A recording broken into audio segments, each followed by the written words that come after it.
കണ്ണൂരിലെ വളരെ പ്രമാദമായ ഒരു രാഷ്ട്രീയ കൊലപാതക കേസിൽ ഷുഹൈബ് വധക്കേസിലെ പ്രതികളുടെ ജാമ്യം റദ്ദാക്കിയ നടപടി സ്റ്റേ ചെയ്തിരിക്കുന്നു. ഇപ്പോൾ ഹൈക്കോടതി പ്രതികളെ ജുഡീഷ്യൽ കസ്റ്റഡിയിൽ നിന്ന് വിട്ടയക്കണമെന്നും നിർദ്ദേശം നൽകിയിരിക്കുന്നു. 17 പ്രതികളുടെ അപ്പീലാണ് ഹൈക്കോടതിയുടെ നടപടി. തലശ്ശേരി സെഷൻസ് കോടതിയുടെ ഉത്തരവ് നിലനിൽക്കില്ലെന്ന് ഹൈക്കോടതി വ്യക്തമാക്കുന്നു. ശ്യാം ദേവരാജ് ചേരുകയാണ്. ശ്യാം, വിചാരണ തുടങ്ങാനിരിക്കുകയായിരുന്നു തലശ്ശേരി കോടതിയുടെ നടപടി. എന്നാൽ അതിപ്പോൾ കൃത്യമായി സ്റ്റേ ചെയ്യുകയാണ് ഹൈക്കോടതി. സാങ്കേതികം മാത്രമാണോ? എന്താണ് കോടതിയുടെ നിരീക്ഷണം? 2018 മെയ് 2018 തലശ്ശേരിയിലെ ഷുഹൈബ് കൊല്ലപ്പെടുന്നത്. CPM പ്രവർത്തകരാണ് ഈ കേസിലെ പ്രധാനപ്പെട്ട പ്രതികളെല്ലാവരും. ഈ കേസിലെ പ്രതികളുടെ ജാമ്യം കഴിഞ്ഞ ദിവസം തലശ്ശേരിയിലെ വിചാരണ കോടതി അഡീഷണൽ സെഷൻസ് കോടതി 3 റദ്ദാക്കിയിരുന്നു. ഇതൊരു അസാധാരണമായ നടപടിയായിരുന്നു. ഈ നടപടിക്കെതിരെ പ്രതികൾ ഹൈക്കോടതിയെ സമീപിച്ച സാഹചര്യത്തിലാണ് ഹൈക്കോടതി ഈ ജാമ്യം റദ്ദാക്കിയ നടപടി സ്റ്റേ ചെയ്തത്. 17 പ്രതികളുടെ അപ്പീലിലാണ് ഹൈക്കോടതിയുടെ നടപടി.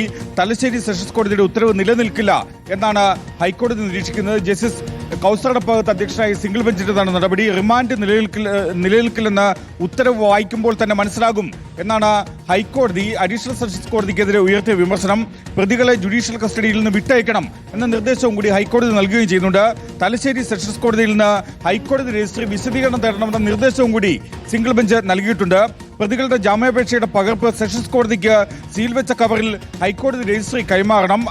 ഹൈക്കോടതി രജിസ്ട്രി സെഷൻസ് കോടതിയുടെ മറുപടി സീൽ വെച്ച കവറിൽ ഹൈക്കോടതി സിംഗിൾ ബെഞ്ചിന് കൈമാറണമെന്ന നിർദ്ദേശവും കൂടി ഹൈക്കോടതി നൽകിയിട്ടുണ്ട്. ഒപ്പം ജയിൽ ഇടക്കാല ഉത്തരവ് സെഷൻസ് കോടതിക്കും ജയിൽ അധികൃതർക്കും കൈമാറണം, സ്റ്റേ ഉത്തരവ് കൈമാറണമെന്ന നിർദ്ദേശവും കൂടിയാണ് ഹൈക്കോടതി നൽകിയിരിക്കുന്നത്. ശരി, 2018 ഫെബ്രുവരി 18 രാത്രി 10:30 മട്ടന്നൂർ കിഴൂർ തെരുവിലെ ഉറി എന്ന തട്ടുകടയിൽ സുഹൃത്തുക്കൾക്കൊപ്പം ഭക്ഷണം കഴിക്കുന്നതിനിടെയാണ് ഷുഹൈബ് കൊല്ലപ്പെടുന്നത്. ആ കേസിന്റെ വിചാരണ തുടങ്ങാനിരിക്കെയാണ് ഇപ്പോഴുണ്ടാകുന്ന നിയമ നടപടികളെല്ലാം തന്നെ. ആകാശ് തില്ലങ്കേരി ഉൾപ്പെടെയുള്ളവരാണ് കേസിലെ പ്രതികൾ എന്നതാണ് ഏറ്റവും പ്രധാനപ്പെട്ട കാര്യം. ഏതായാലും ഇപ്പോൾ കോടതി പ്രതികളുടെ ജാമ്യം റദ്ദാക്കിയ നടപടി സ്റ്റേ ചെയ്തിരിക്കുന്നു ഹൈക്കോടതി എന്നതാണ് ശ്യാം ദേവരാജ് നൽകിയ